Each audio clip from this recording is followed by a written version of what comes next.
Once again, we have a fantastic panel. Robert Diab is a professor of law at Thompson Rivers University. Teresa Scassa is a Canada Research Chair in Information Law and Policy at the University of Ottawa, Faculty of Law. And Tricia Ralph is a partner at Inc. Law, who concentrates her practice on access to information, data governance, privacy, and data protection, as well as a former Information and Privacy Commissioner here in Nova Scotia. And our wonderful moderator, Jennifer Raso, is an assistant professor of law at McGill University's Faculty of Law. Jen, over to you. Wonderful. Thanks so much, Michael, for the introduction, and thanks to so many of you for being here bright and early on a Saturday morning for this important discussion that we're going to have on good governance and public administration. So I have some different questions for each of our roundtable participants today, and then I want to make sure that I have enough time to have a kind of back and forth with each of you as well. I think this, while we might not think of public administration as being a top of mind issue when it comes to technology and the use of AI, especially if we're focused a lot on things like misinformation, maybe democracy if we think of it as elections or passing legislation. But as I'm sure we're going to discuss here, there's quite a lot to be said about the importance of and perhaps the shifting nature of what good governance or good government means, and the role of public administration, including civil servants, in realizing that. So without further ado, I wanted to turn over to our roundtable participants and to put the question out there to each of you: what's top of mind for you when you're thinking about good governance and or public administration as they relate to different shifts that we've been seeing in terms of the use of technology and even the increasing push to integrate AI? So maybe we can turn to you, Robert. Yeah, you can use this one. Thanks. Yeah, there are so many themes to explore here, but I wonder whether it'd be worth maybe setting the scene very briefly by committing sociology, as Harper once said, to sort of speak about the larger societal context and changes in which governance around AI is unfolding. I've been thinking of late about how in the first decade after the web emerged, there was a lot of discussion about how society was being reshaped. Thanks so much. Society was being reshaped around the network. The network was a key social form. Political economy was transformed around ideas of open source creation and more participation, peer-to-peer relationships, and so forth. And then about a decade later, the late aughts, mid 2010s, the concern was with the platform society, platform dominance and so forth, and the hegemony of platforms. There was a lot of that still yesterday. So that's still, a real concern. More recently, in the last year, as AI adoption increases around the world, I've been fascinated by the degree to which the app and the web are coming to be replaced by the model as the primary interface, or put another way, the way in which the model is becoming the main operating system, and what does that mean? So it seems to me that questions about governance and the role of AI are unfolding within a sort of a larger shift taking place, where more of what we're doing is, rather than taking place, over networks, sharing, navigating the web, etc., more of it's taking place in our interaction with a model, in our ability to delegate, to manage, to direct, to prompt, which is isolating us more than in the past. So what does this mean for governance? Is something I think we will get into. But I just wanted to begin by setting that scene, to get us thinking about how a larger shift is taking place, and that our concerns over the next decade are going to shift. If I could just maybe add one idea. There was so much talk yesterday, and there has been, over the last decade, about platforms, dominance, their abuses of privacy, monopoly, all these sorts of ideas. Whereas more recently, we seem to be talking more about concentrations of power over computation, data centers, chip manufacturing, energy consumption around compute and inference, that sort of thing, as well as the property fights over, scraping and so on. So I think it's important that the location of these power dynamics is shifting, and the shape of them is shifting, and that's a big part of, I think, the background for the governance conversation. I'll just stop there.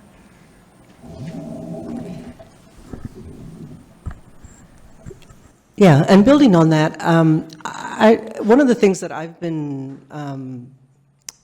thinking about more and more lately relates to transparency and the use of AI in public administration.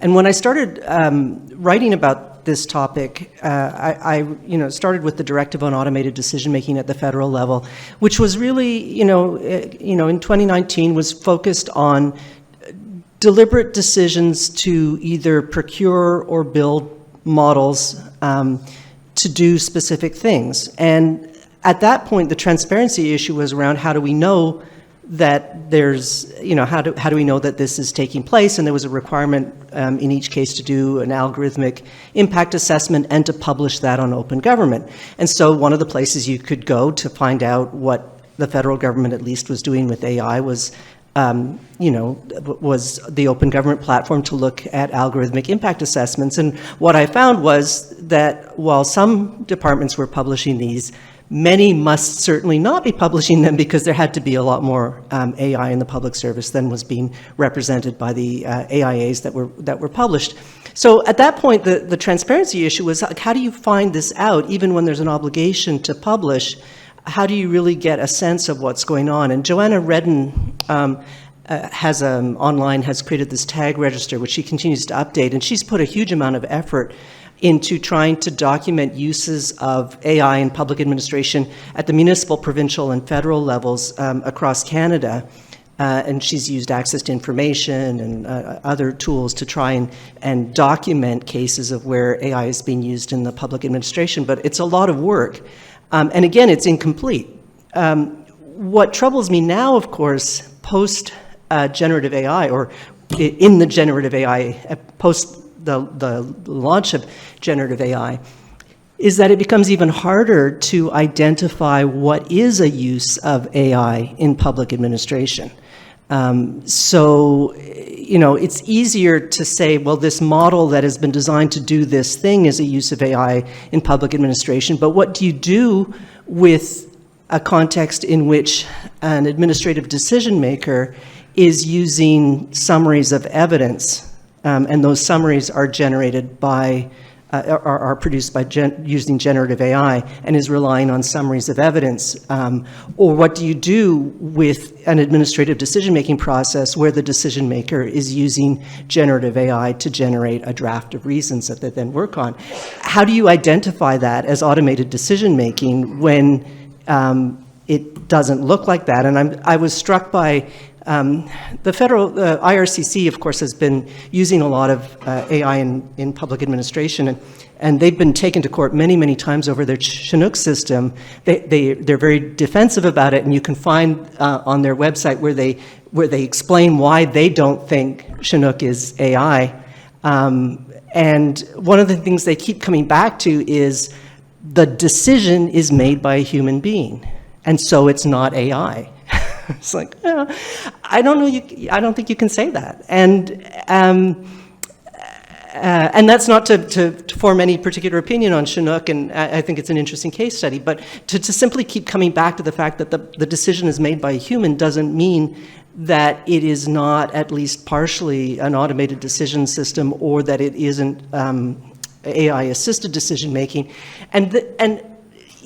That when you get to that point, that's when you can start asking the bigger questions. And I guess my obsession with transparency is, how do you even get to that point where you're able to say, okay, this is something we should be looking at, if it's really impossible to know the extent to which AI has been informing those processes. So anyway, that's something that's been on my mind lately. For me, something I've been thinking about as we've already been implementing AI solutions, and as we're already on the train to be going down and continuing to do that, is really the challenge of the institutional memory of these systems. So we know that systems might be created for one specific purpose, or they might be created by a specific employee or a specific government, and all of those things can change down the road. So governments can change, people can leave their positions, and the worry for me is that we keep using these systems without treating them like critical infrastructure and building in plans to go and look back at them and say, like, why are we doing this? Do we still need to do this anymore? It's been 10 years since we implemented this solution. Is there something better that we can do now? Do we need to collect this much personal information or whatever?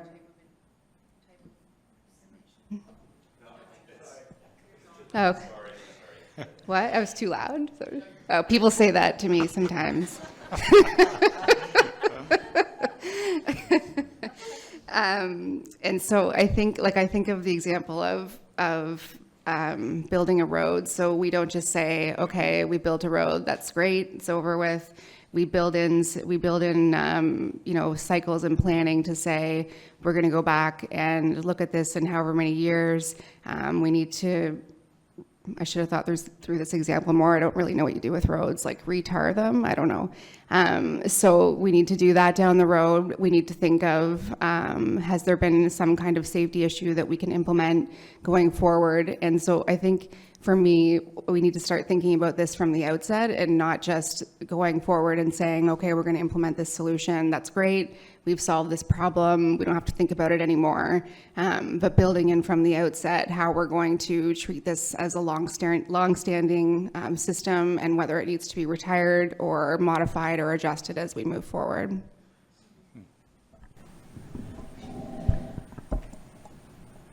Yeah, I mean, that comment resonates with me. That yesterday there was not a lot of discussion. There was a lot of discussion of language using terms like users, consumers, discussion of efficiency in some cases. But it was clear to me, at least, through a lot of the different sessions yesterday, that what we're talking about is critical infrastructure, things that we might have at one time called public works.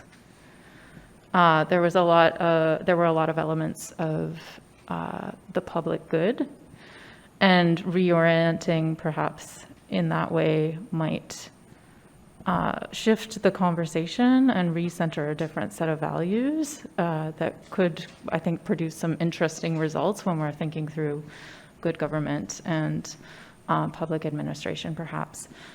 I wondered, I mean, there's so many different ways we could take this conversation, but I think first I wanted to touch on perhaps some foreseeable challenges, dilemmas, even disasters. Sometimes people use the language of risk, but perhaps thinking about predictable disasters is a better way of thinking about things, especially if we're using infrastructure language, or failures, maybe system failures. If there were any of these matters that is kind of driving your thinking in this area, especially as we see the turn to AI as perhaps a solution, one of the solutions that Tricia is pointing to, being mainstreamed in governments at a variety of levels. So not just federally, but even some kind of AI curious projects happening in local governments as well. Sure, thanks. So just to pick up a thread that Professor Scassa mentioned a minute ago, she framed it in terms of the question of transparency. So we've got some government agencies like the IRCC using AI to assist in decision making. I've been following how a certain ambivalence on the part of the government.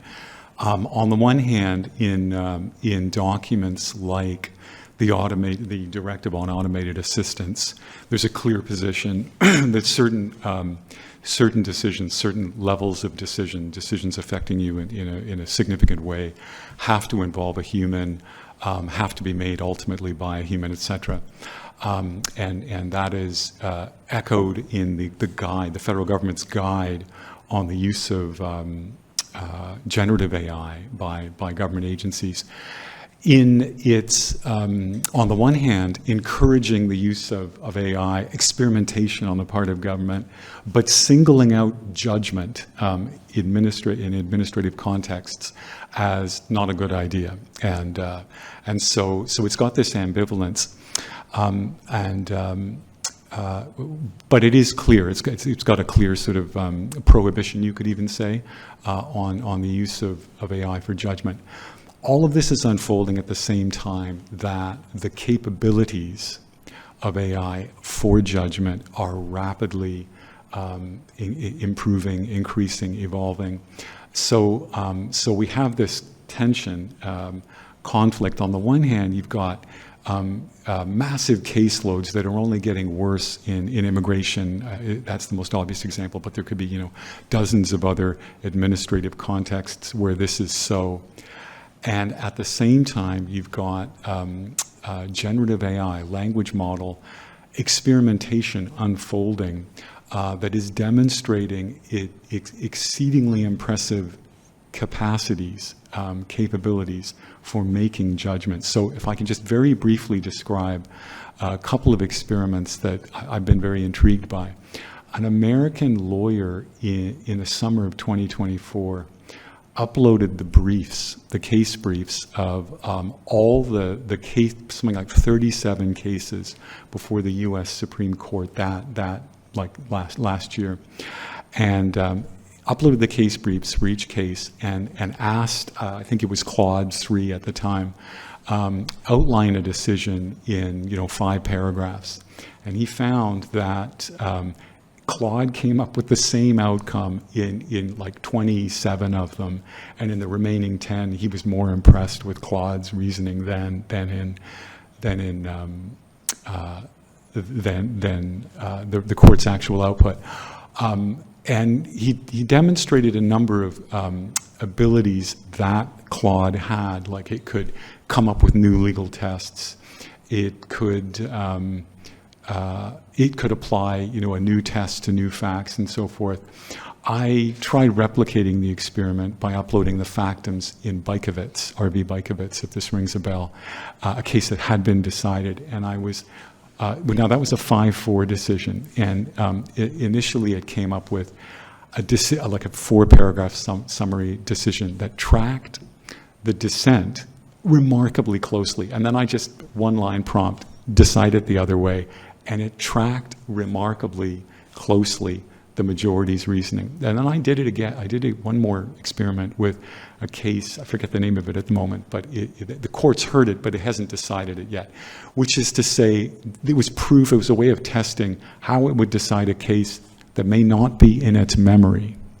And it just did remarkable things, like it came up with new tests that were not in any specific factum and so on.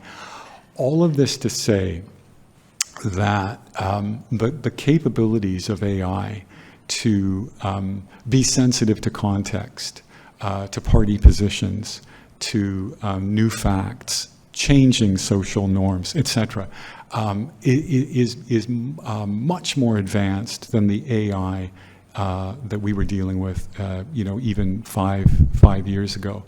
And this presents new possibilities for administrative judgment, and there's going to be, I think, a growing temptation to make use of this, but at the same time respecting the clear lines that we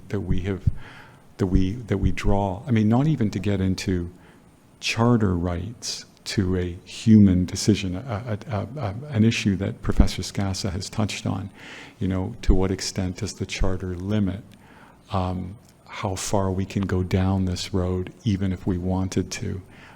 Like, just to pull an obvious one out of the air, you've got a right to a trial by jury. So like, it couldn't be used in a criminal case where jeopardy is greater than 5 years. But to what degree, beneath that, to what degree is it a principle of fundamental justice, for example? To what degree would it violate Section 7 to have an automated decision? To what degree is it a principle of fundamental justice that you won't be deprived or have your liberty impacted by a decision not made by a human? So those are questions that are, I think, on the horizon. We're not quite asking them now, but we might soon be asking them. I'll just end with the point that there's scholarship recently about how in China, it's very common now for judges to overtly make use of language models to draft decisions, not to make them, but to draft them. So a judge will tell the model, this is what I want to do, outline the decision. And there's evidence in the federal court cases challenging the use of Chinook. That Paul Daly's written about this too. He's got some good examples where it's clear that a decision refusing a student visa or the extension of a work permit, etc., is drafted by a language model. So it would still be true that a human made the decision, but there's a whole bunch of issues around transparency and bias and automation bias that come to shape this. So I'll stop there. I've got more to say about judgment, but I'll stop there. Well, and to take that a step further, it's going to soon be not just was the decision produced by a human or made by a human, or was the law review article written by the human whose name is on it. It's like what role did AI play in arriving at, and how autonomous are humans ultimately going to be when so much of what they use to arrive at their decision is machine driven. And I think that those are all going to be challenging questions for us. And and it may be that we're just hung up on this human thing. The next generation is going to care a lot less. And I tell myself that sometimes, that maybe I'm just too old for this. But I think those are going to be really challenging questions for us as we get deeper and deeper into this technology. It's going to be, what do we mean when we talk about humans and their involvement in any of this? What is it that we're trying to cling to when we're clinging to the human, and how do we make sure that that remains part of the mix, and that the human isn't just warm skin clothing the decision? Well, that sounds pretty pretty bleak, yeah. So another one of the things that troubles me in this context is the lack of, it seems to me, the lack of appropriate recourse available with automated decision-making, and that actually worries me quite a lot. So we've seen a lot of judicial review applications around Chinook. That's probably been the most litigated AI in Canada is poor Chinook system, which IRCC says it's just an Excel spreadsheet. But we all know that AI has crept into Excel. So anyway, but there's been a lot of judicial review, and I look at those decisions, and to me, there's some discomfort on the part of the judges with the whole AI thing. And a lot of the time, I've noted this in many of the decisions, the court comes down to, well, this is really about procedural fairness. regardless of whether AI was used, the question is one of procedural fairness. And we know procedural fairness when we see it, and we're going to make that call. Or it's going to be, regardless of whether AI was used to arrive at the decision, the question is, was it a reasonable decision? And we know reasonableness. I don't think anyone knows reasonableness when they see it, but that's a whole other administrative law debate. But you know, and they say, but we will just have to determine if the decision is reasonable. And in a sense, it's kind of glosses over whatever else is happening underneath the surface and saying, we got it. We understand administrative law as much as anyone is going to, and we're just going to apply the principles, and we can do that to whatever this is in front of us, whatever combination of human and machine is in front of us. And I wonder about that. But I also wonder about having to go through the judicial review process every time there's a difficulty with the AI system. We are going to see the federal and provincial governments are very keen to adopt AI in a whole range of processes to increase efficiency of government and so on. So we're going to see more and more of AI in government and more automated decision-making. They're not as keen to reform privacy laws. They're not as keen to put in place AI governance frameworks. They're not as keen to create ombuds people who are specifically there to address complaints or concerns that the public have about AI. They're not as keen to put in place these mechanisms where people who are concerned about AI-enabled decision-making have some right of recourse, and other than having to seek judicial review where they can raise concerns or complaints. So, and then we've got the right to an explanation, which, of course, you have to modernize your privacy laws to get to a right to an explanation. So that's a big hurdle. But even the rights to an explanation that we have or that we're starting to see are fairly tepid. At least they require some commitment to explaining how decisions are arrived at and what kind of personal information was used in the decision.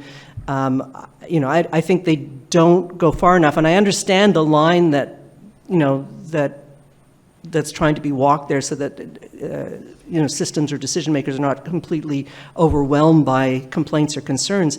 But there has to be some route short of being able to afford a lawyer to litigate by which you can raise concerns about the fairness of decisions that have been made about you or the accuracy of decisions that have been made about you using automated systems, or even just to find out what the steps were behind or the factors were and so on. And there's a transparency element there too.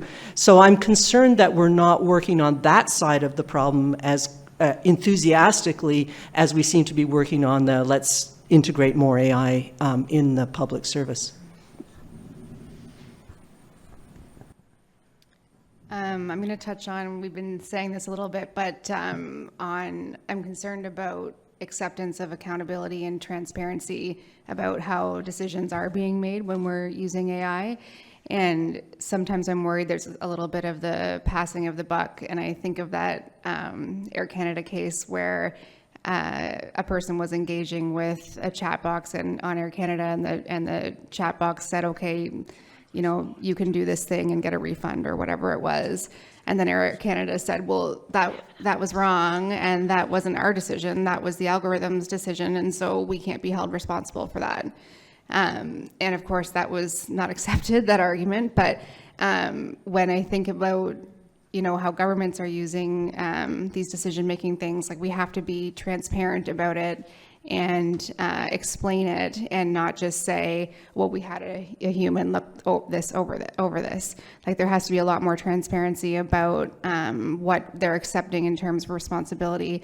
And actually, we talked about this at dinner the other night. You know, who is accountable for this? Like, are we saying it's the algorithm? I mean, in government, I think we're never going to be able to rely on that, but we can point to it and certainly use it as an excuse. And I think if we're not being transparent about that, that's going to shake the public's trust in governments using these types of systems. They want to be able to know that there is going to be a recourse, that they can go and challenge this, and that the government's going to be able to explain how they came to this decision. And lots of times they can't. Like, they're using systems that they're not going to be able to explain how it came to that decision, or not well, or they think it's that way, but they can't say that for sure. And so I think we have to start thinking about these issues as well. I think it's going to be a challenge, especially when we're getting into different types of systems that we're going to use. Yeah. Maybe just to add to this before turning to a last set of questions.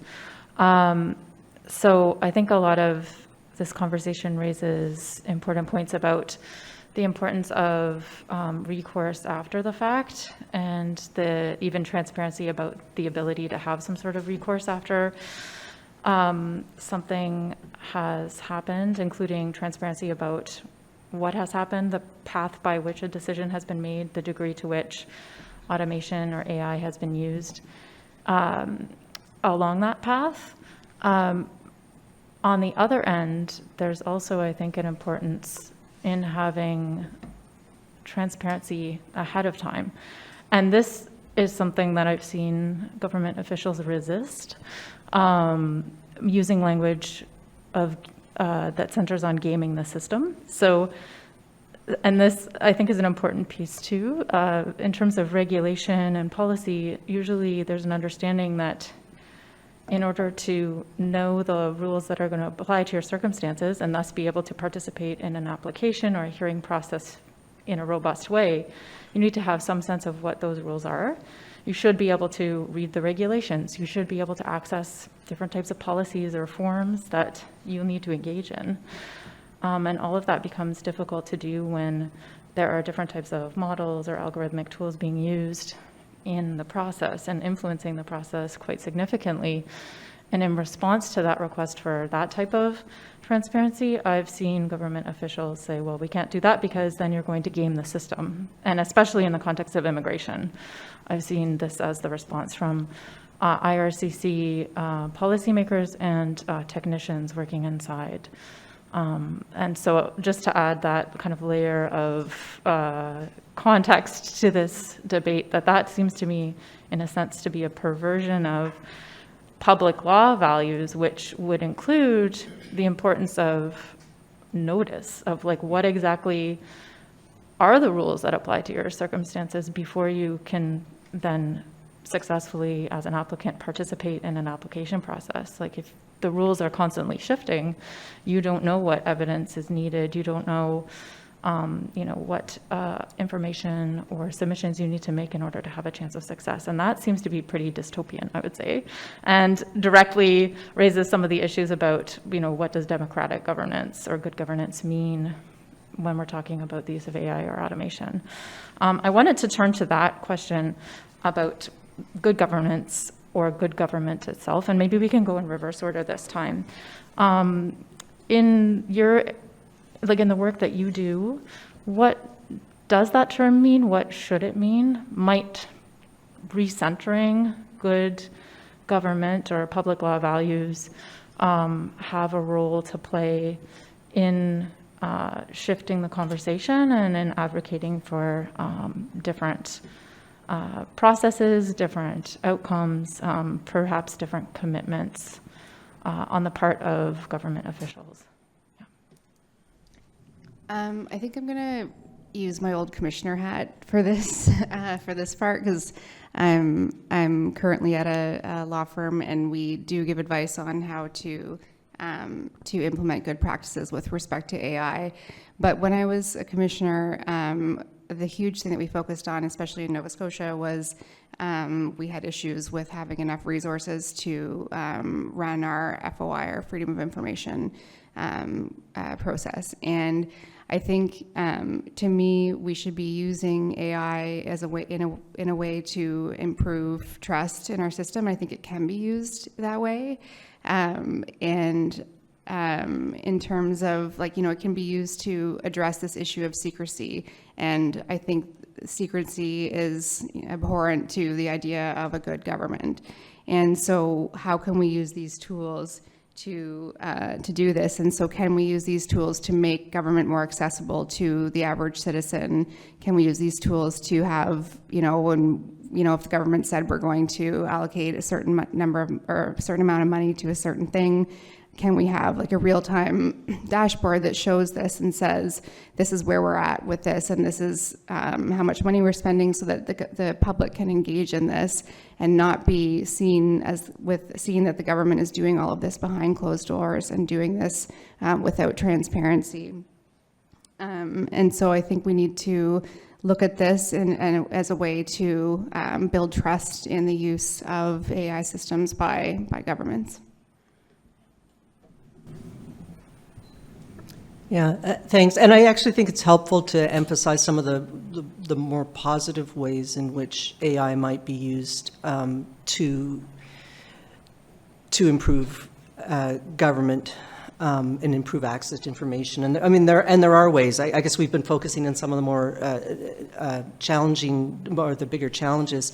But it's not this, so I certainly, I see some potential here as well, but I'm going to still be negative now.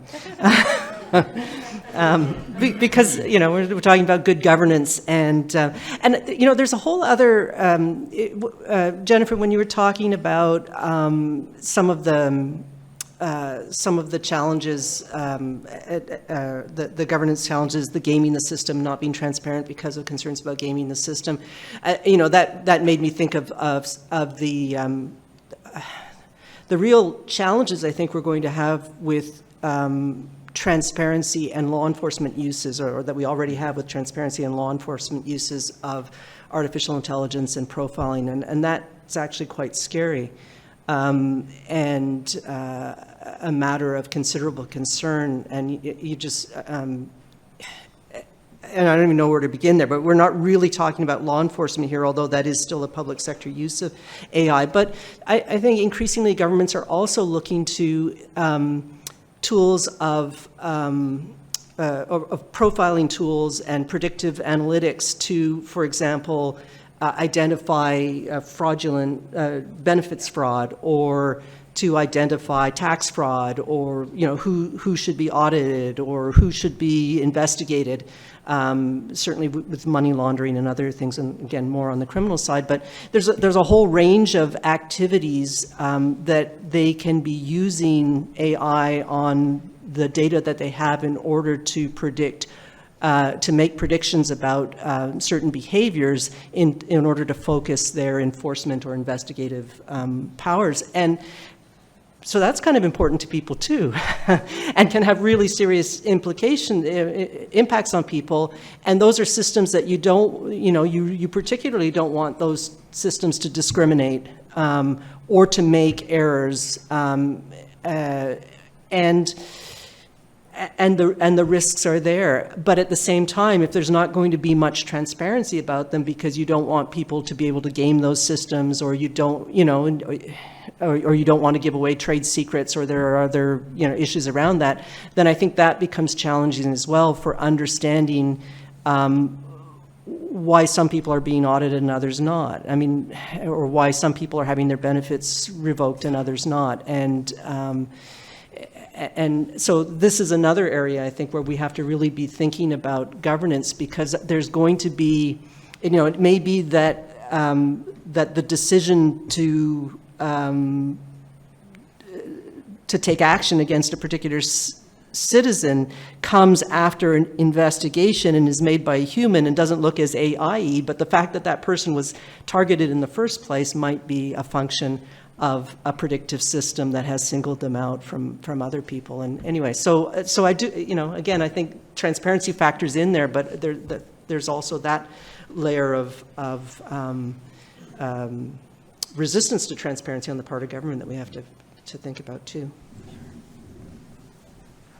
So just to bring it back to the kind of the broad lens perspective, I don't think that the principles of good governance are going to change.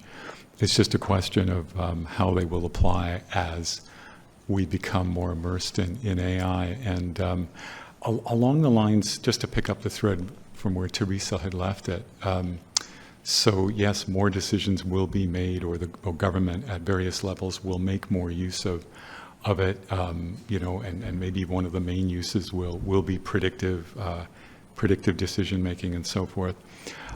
So it strikes me that the two main concerns are now and will continue to be privacy and the transparency or the explainability of the decisions that are made, the processes by which a decision is arrived at.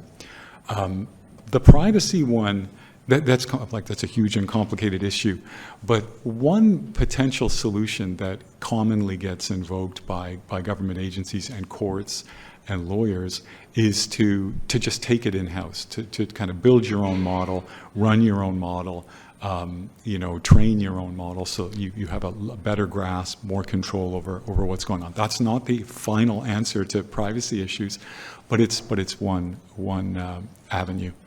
But the transparency question, I think, is a lot more complicated. Machine learning is inherently, to a certain degree, unexplainable.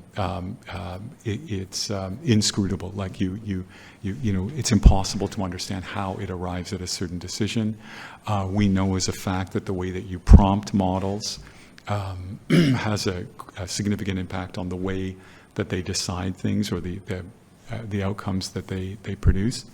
And so I don't know that we're ever going to get over that tension, that conflict between, on the one hand, AI's ability to make a decision that is reasoned. Okay, so on the one hand, you can, for example, should this person should not get a visitor's visa, and just come up with the reasons why, and it gives five good reasons why. So on the one hand, it's capable, or it can just make the decision itself. Like, look at this, analyze these documents, and decide what to do. So on the one hand, it's capable of producing reasoned decisions. It can be, we can improve its reliability, avoiding false positives, negatives, etc. But on the other hand, why it decides certain things in certain cases will remain, I think, impossible to understand.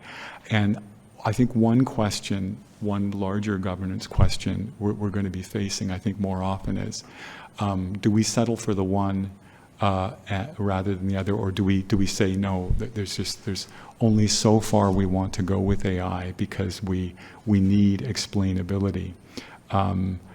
Just ever so briefly, there's a fascinating case from the Supreme Court of Canada in 2013 called, I think it's Cogero, where the judge, it's a negligence case, and the judge, it turns out, substantially copies the written submissions of the plaintiff. And it's challenged, and at the Supreme Court of Canada, the court says, look, there's nothing necessarily wrong with the fact that the judge just adopted, the reasons from what could have been a machine. In essence, that's why I think it's still relevant, because we can say in this case that ultimately they made the decision.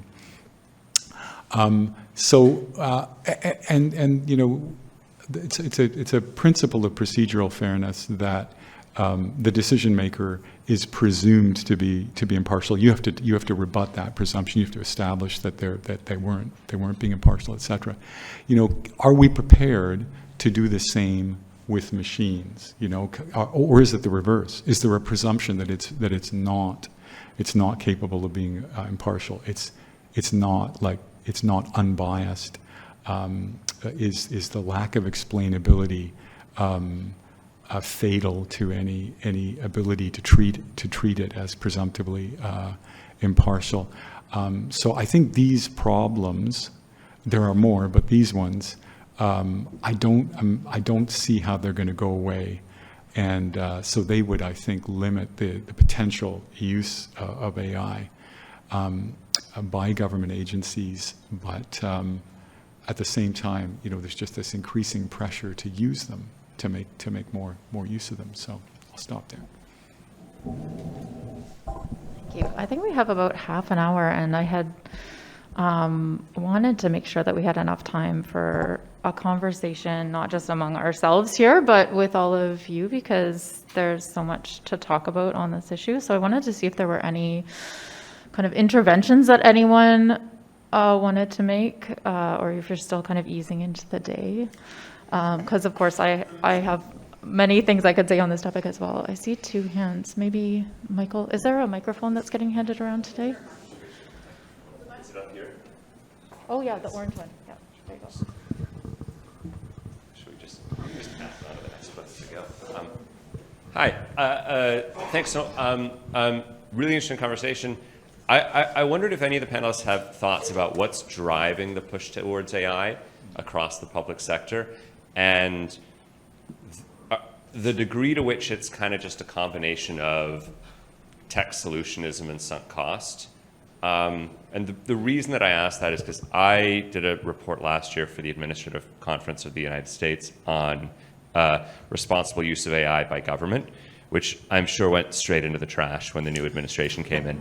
But one of the examples that I uncovered was from the first Trump administration, where there was a directive that was handed down that agencies needed to repeal 2 regulations for every new one that they passed. So agencies were tasked with tracking down regulations that were outdated or redundant or no longer relevant or whatever. And somebody got the bright idea to use AI to do this. And so they came up with this long list of regulations that should be repealed.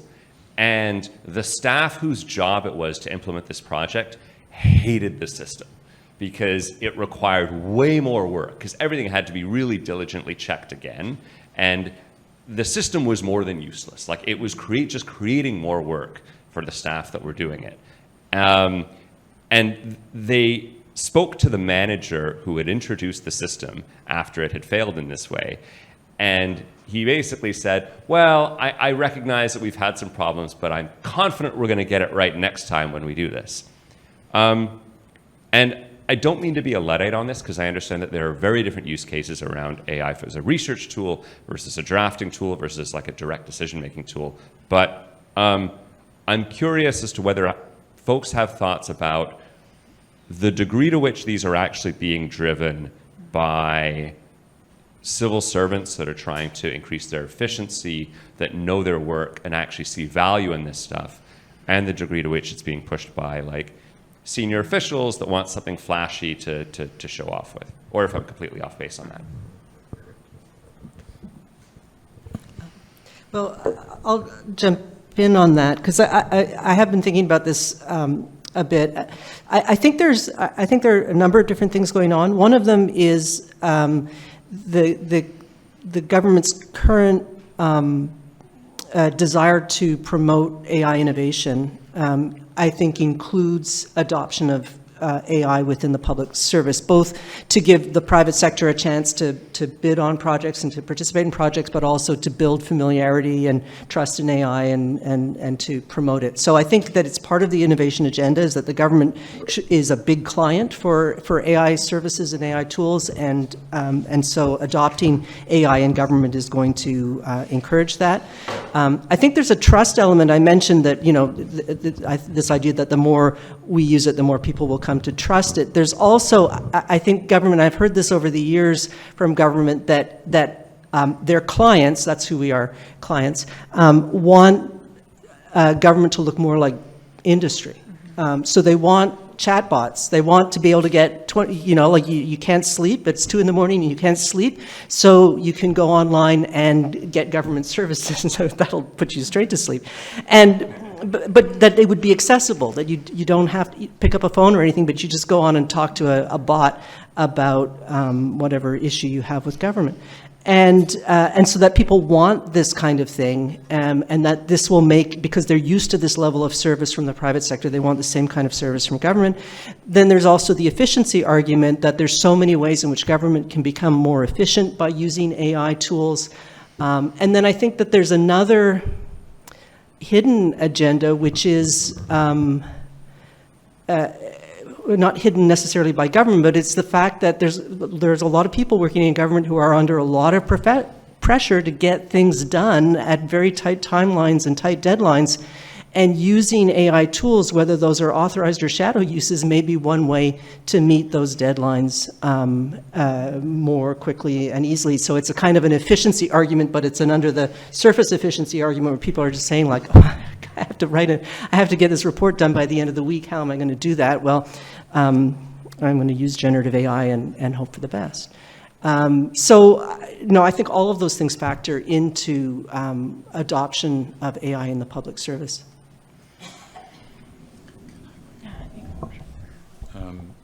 So I'll just weigh in if on my situation. Okay, so I think it's kind of a great question. I think it's kind of like imagining or asking, it's 2005 and you're at a government agency somewhere in a developed democracy, and the conversation around the table is, should we go online? So why should we go online? And there are many reasons that you would. But I guess one way of thinking of it is that, well, because all of society has gone online and basically this is now part of modern life. I think we're at the stage now where AI, generative AI specifically, is not, it's ceasing to be this peripheral, novel technology that's, you know, a certain small portion of the population is using some of the time. It's increasingly becoming mainstream. You know, the number of users has doubled over the last year. The degree to which, like the amount of our online time, our digital experience that is coming to be replaced, like, you know, surfing, interacting with your computer, coming to be replaced by interacting with a model, getting a model to do something. It could be anything from me telling Siri, you know, like which train do I catch, or it could be, you know, it could be typing something to a prompt, etc. The degree to which that is happening is increasing for all of us, and I think that's shaping expectations. Whether that creates a pressure on the government, I'm not sure, but I think it's just, you know, the decision government is making here is a sort of within a larger societal shift that's taking place. I forgot the rest of my thoughts, so I'll stop there. They're always such long questions, and I'm like, what was the question? So I agree. I think that what's driving the use of AI is efficiency and innovation. But I hope and I think we should get to a place where what's driving the use of AI isn't just only that. What's driving it is that AI is able to make a better decision than we as humans might be able to make. And so shifting the focus away, because I agree with both of you, like, and Teresa especially, like, people are doing it because they feel like they have to, and they're behind the 8 ball, and they need to be more efficient, and they need to be more innovative. But there's more, there's better uses from AI than just simply that. There can be AI systems that can create better outcomes as long as they're done right. And I'm not sure that we're there yet for a lot of things, but hopefully that could be the point of this and why we're using it more and why we're trying to be more efficient and innovative, so that we can develop tools that are also more effective and arguably create better outcomes.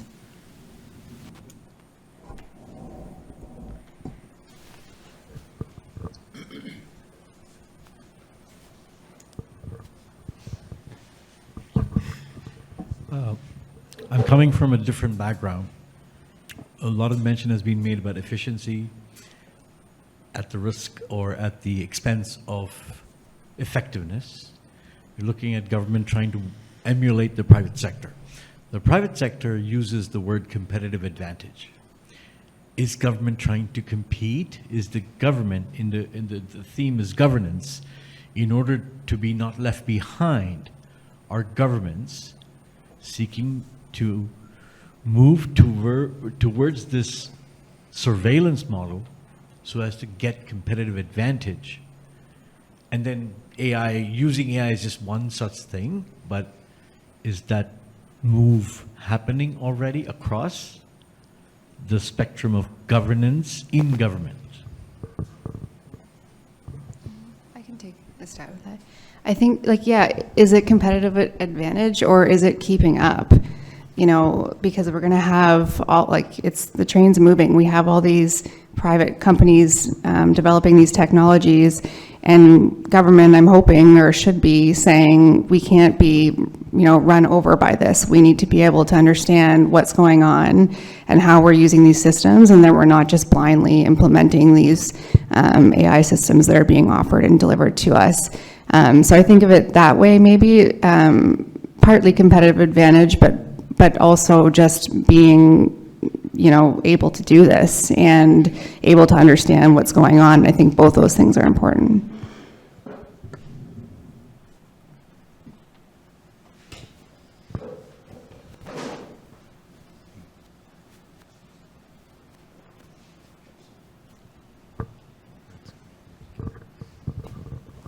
Is this on? So I'm really concerned about the transparency piece as well. And I think the deficits in transparency are really obvious when you see how AI is being adopted and deployed across the federal government, just to take one example. And a lot of it is happening under this kind of sovereignty washing as well, where we bring in a company like Cohere, and it's a Canadian starling, and so we're darling startup. We're very excited to sort of see them incorporate their technology across the government. But there's no transparency. The MOU is missing. There's no public conversation about it. We see tweets from Aidan Gomez and Ivan Zhang on military jets saying, we're forward deployed founders. So these are real concerns for me.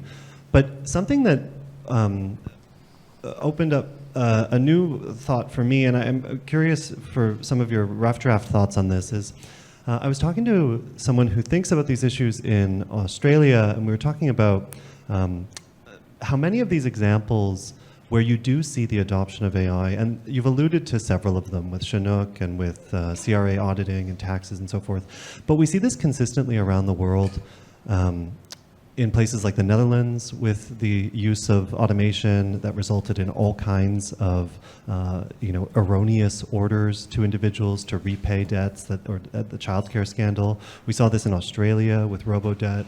We see this with the deployment of technologies that are touching more Canadians, like things like the ArriveCan app issuing glitchy orders.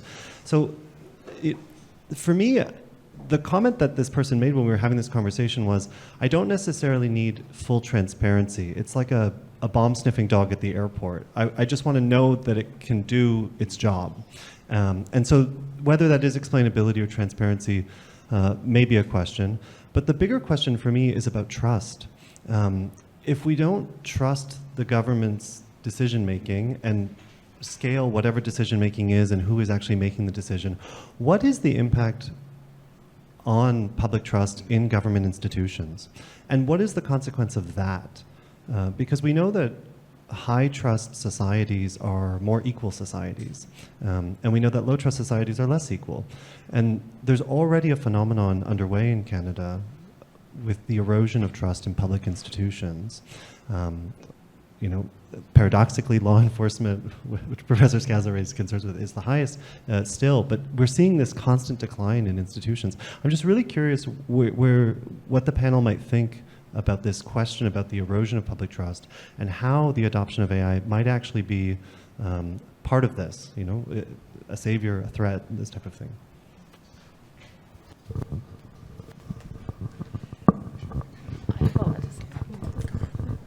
Well, and maybe this is a kind of coming at your answer from a kind of different angle.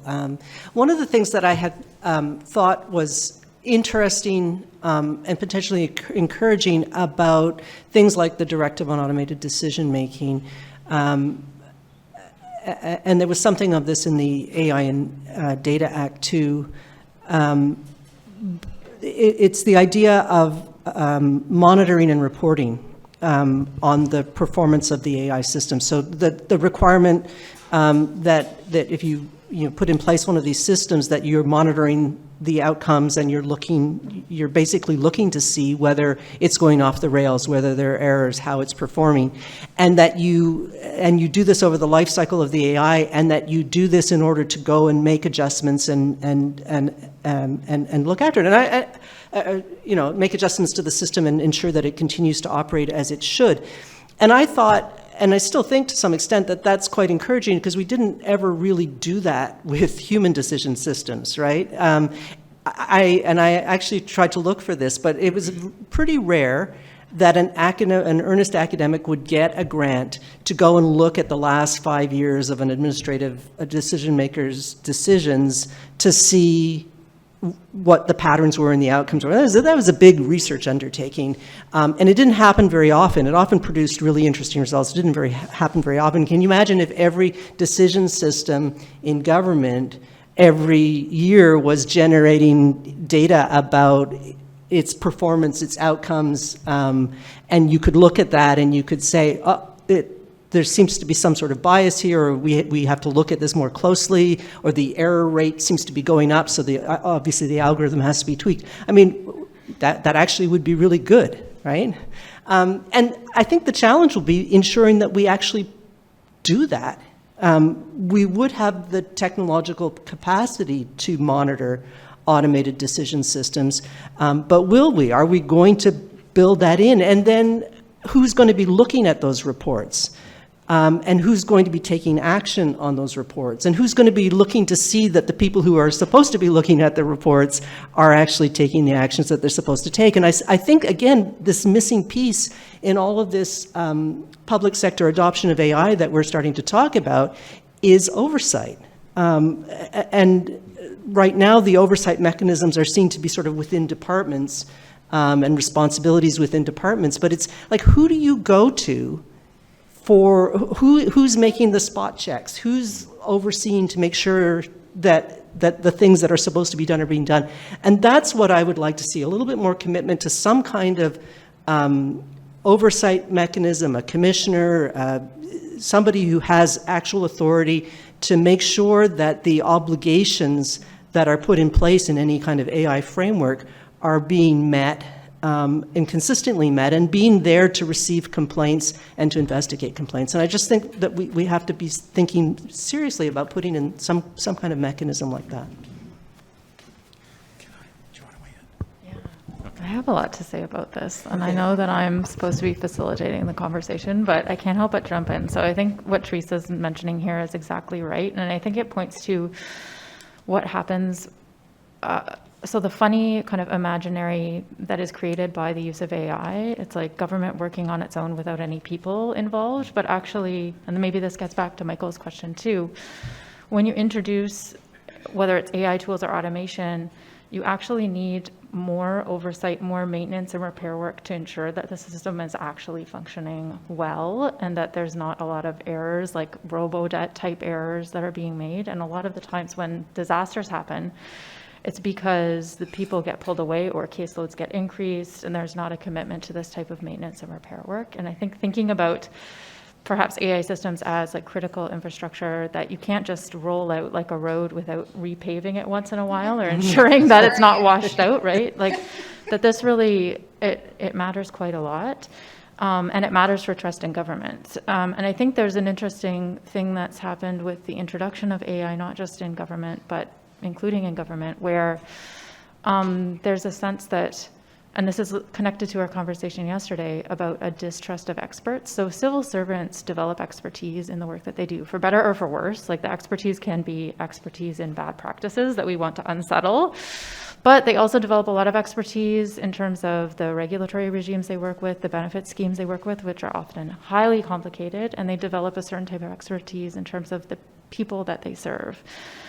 And there's, I think sometimes the push to AI especially, but other types of automation, is sometimes rooted in a distrust of that expertise and concerns about the inability to reform the experts or change the way they're doing things, which, you know, I think can be done, but it takes a lot of work. So instead there's a jump to AI tools, and lo and behold, AI tools don't necessarily solve the trust problem. In fact, they create a lot of new ones. And I think that tackling that kind of tendency or motivation behind AI tools, I think is important, because I don't think you can have good government without good people in government and without a commitment to maintaining that important civil service or set of kind of public officials, because that's a lot of what good government is, right? And thinking about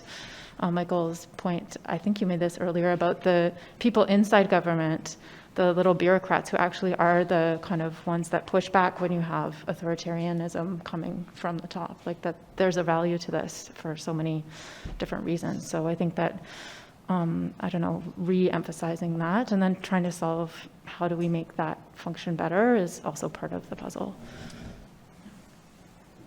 I'll just add to what's been said. I agree entirely, Matt, that trust is key. But there's some evidence that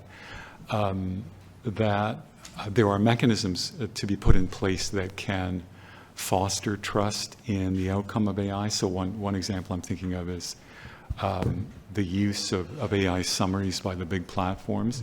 The Reuters Institute came out with a study in September surveying people's degree of trust in AI generally, but among other things, the summaries. And it's hard, it's sort of like it varies in different countries, but it's somewhere between 40 and 60%.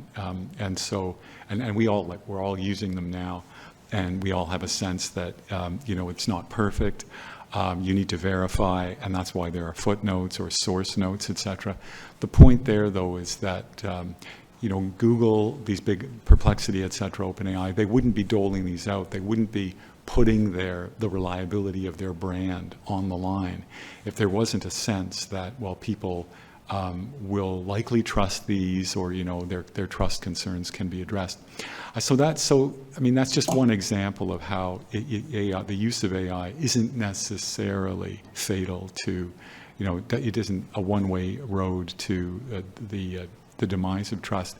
But another dimension, I think, of the trust question that is worth raising is one piece of it is, do I trust the government, given the way that it's handled my issue?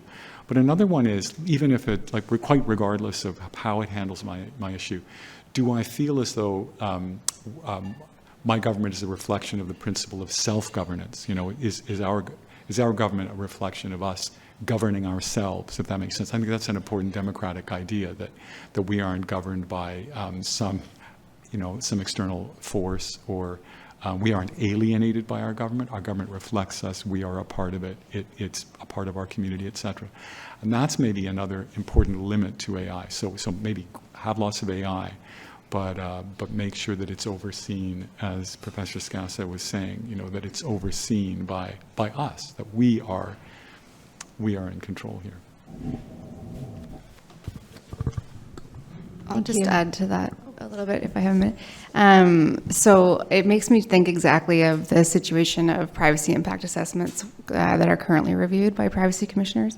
And because, privacy commissioners are doing impact assessments, and they're not, in some ways they are, but in most cases they're not going out and saying, exposing the vulnerabilities. They understand that stuff has to be kept in-house and not given out to the public.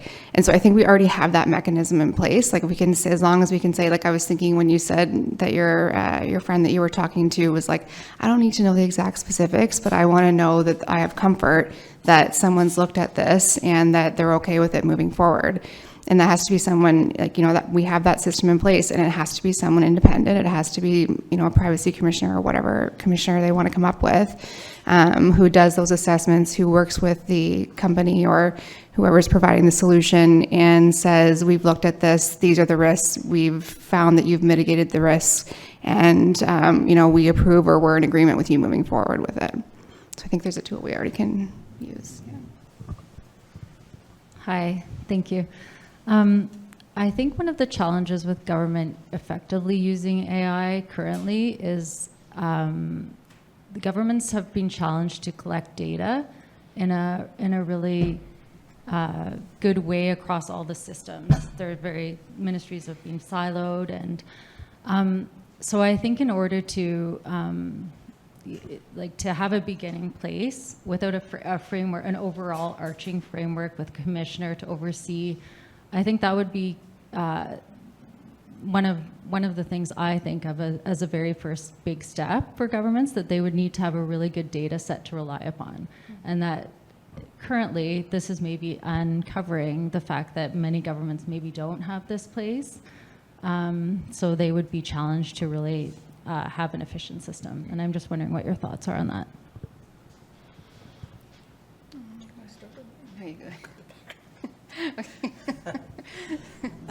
Yeah, so one of the things about modernizing privacy legislation, which the federal government seems to have no immediate intentions of doing, is to do two things. One is to make it easier for governments to make use of the data that they need in order to do the kinds of build the kinds of systems they might want to have, or do the kinds of analytics that they think would be important to better understanding different phenomena that are taking place in society, or different economic factors and so on. So one of it is to facilitate use of data, and the other, of course, is to protect privacy appropriately, given the fact that we are now in a fairly advanced information age. And so modernizing legislation is really an important thing to do. And in terms of the public sector, Quebec has done it, Alberta has just done it. Okay, anyway. Nova Scotia, I think, has done something, and I haven't had a chance to look at it. Dar's party was mentioning it yesterday. So there's a little bit of that happening. Ontario, I think every year in its omnibus budget bill throws in something to chip away at it, but undemocratically.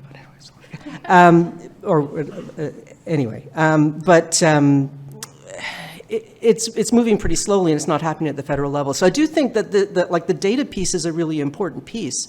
But again, we're sailing on, moving on forward, adopting AI, in the public sector. We've got governments pushing and promoting it, and we're not paying enough attention to that data piece and how we are going to, particularly in terms of privacy, how we're going to deal with both those issues, which is issues of access to and use of data, as well as respecting privacy.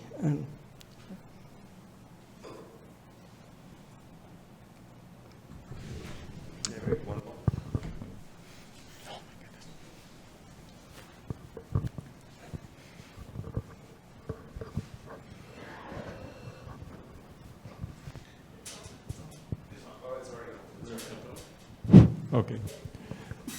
So I'm an access and privacy consultant and a lawyer, and I've been kind of, I suppose scraping would be the right term, going across the internet to find out what the major privacy consultants all over North America are doing about AI. And it appears to me, just from what I read, it's pretty much a wild west. Even the experts are saying, we're not quite sure how to incorporate privacy issues in this. So each privacy consultant will come up with another suggestion on assessments. And I've been grappling with that. And one of the issues that's been suggested lately, and as a non-techie, I feel very challenged with the suggestion, is when you're using AI, when you're doing an assessment of whether you should use it, you should understand the logic chain, what the AI is doing, what the basics are of it. And I'm afraid that like the original PIA's, privacy impact assessments, that the IT people will take over and we'll all just be, kind of looking at the clouds and finding out what the end result is.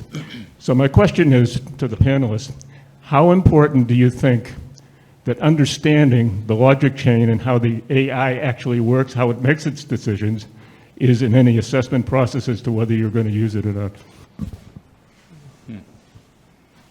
Can I respond? So I think this issue is live at the moment, like at the fore of concern for courts and lawyers. A lot of lawyers are unclear. I'm finding, I'm just in discussions with colleagues in BC. A lot of lawyers are unclear as to whether it's okay to upload like Crown disclosure or government documents, client documents, to even closed systems like like Lexus's protege, that sort of thing, because it's just not clear, first of all, whether that meets the Law Society requirements, or what exactly is going on with the data when it does get uploaded to even a closed system. And so that's part of the answer. So part of it would be, well, at the very least, you should be well familiar with the privacy policy and what it is they're doing, or what exactly is Apple's cloud compute, or private cloud compute, et cetera. But my point is that if you actually do dig into that, read the privacy policy, read all that you can about private cloud compute, et cetera, you will still not likely come up with an answer. So understanding it is a good thing, but it doesn't necessarily lead to clear answers about, whether your privacy concerns are addressed. Having said that, one solution, the nuclear option, seems to be to run your own model. So I've been fascinated to see that, and courts and government agencies, this is in the guide, that they encourage this idea, is to just run your own model offline or within a closed, like a very closed system, within the agency, et cetera. So what's really neat about that is when you do that, it's almost just like, moving files around your hard drive. Like, all that it's doing is it's running your file, you're running your client document through a model that you're running on your computer. So you could just turn your Wi-Fi off, it's all good. And then you can delete the prompt. You can even find out where it's the prompt and the thread is saved, and you can delete it and so on. But the thing is, you have to have a really good, powerful new computer to run a model big enough that does anything good enough. And so I think that's just where we're at. But maybe in 3 years, 5 years, we're all going to have computers that good, and maybe we're going to make more frequent use of private models. Just a thought. I think we are at time. So perhaps we can continue the conversation over coffee and tea, but I want to thank everyone on this panel, and also for all of you for your great questions and contributions.